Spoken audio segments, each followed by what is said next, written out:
على رسوله الكريم. أما بعد،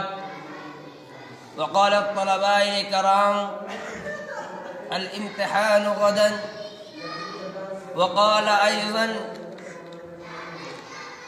النفس نفس عالم. حضرات گرامی، کل ہمارا جو امتحان ہے اسی کے متعلق سے میں کچھ عرض کرنا ہوں۔ ہماری جو مشغولیت آج مجھے دکھی،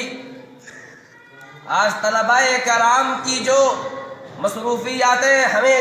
ظاہر ہوئی، یہ حق بات ہے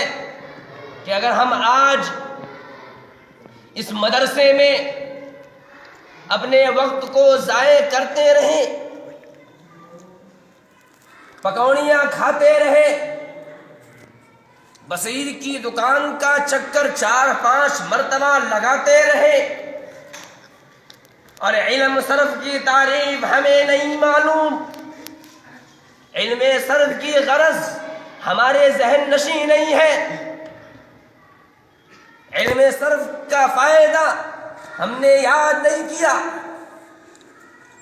تو یہ بات حق ہے، یہ بات آپ اپنے ذہنوں میں بٹھا لیں، یہ بات آپ ذہن نشین کر لیں کہ آپ کو کل امتحان کا ہمیں پچھتاوا۔ بے شک اگر ہم اساتذہ کی نگرانی کے محتاج ہیں، اگر ہم چاہتے ہیں کہ اساتذہ ہمہ وقت دن بھر اور رات بھر ہمارے سروں پر مسلط رہیں تب ہم پڑھیں گے، تو یہ ہماری ناکامی ہے۔ اساتذہ کی موجودگی میں پڑھتے ہیں،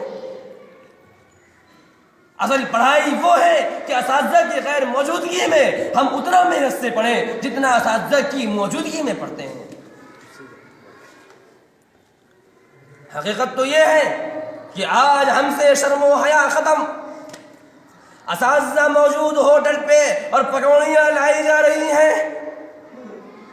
چٹنیاں نہیں آئی تو غصہ ہوا جا رہا ہے، عجیب عجیب ماحول ہے۔ میرے بھائیوں دوستو، اگر ہم کل امتحان گاہ میں بیٹھے اور پرچے میں مستثنا توابے کی پانچوں قسم، صفت، تاکید، بدل، عطف، حرف، عطف، بیان، اور اگر غیر متمکن کی تعریف، اس میں متمکن کی تعریف، غیر منصرف کی نو اسباب، عدل، وصف، تانیث، معرفہ، مجمع، جمع، ترکیب، وزن، فعل، الف، نون، ساہتان میں سے کوئی ایک بھی آ گیا، اگر ہم نے اس کو تفصیل سے یاد نہیں کیا، اگر ہم نے آج یہاں پر پکوڑیوں کے چکر میں اپنا دن، اپنا تمام وقت گزار دیا،